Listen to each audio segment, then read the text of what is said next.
వాంకిడి గురుకుల పాఠశాలలో కలుషిత ఆహారం తిని మృతి చెందిన శైలజ కుటుంబానికి తెలంగాణ జాగృతి అండగా నిలిచింది.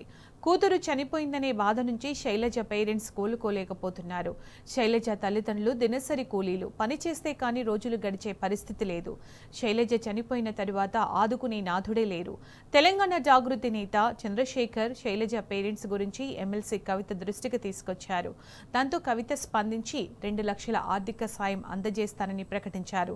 త్వరలో వాంకిడిలో పర్యటించి వారిని పరామర్శిస్తారని తెలిపారు. స్వయంగా చెక్కు అందజేస్తారని వివరించారు. ప్రభుత్వం శైలజ కుటుంబానికి ఆర్థిక సాయం చేయాలని కోరారు. కుటుంబంలో ఒకరికి ప్రభుత్వ ఉద్యోగం ఇవ్వాలని, వ్యవసాయ భూమి, ఇళ్లు నిర్మించాలని కవిత డిమాండ్ చేశారు.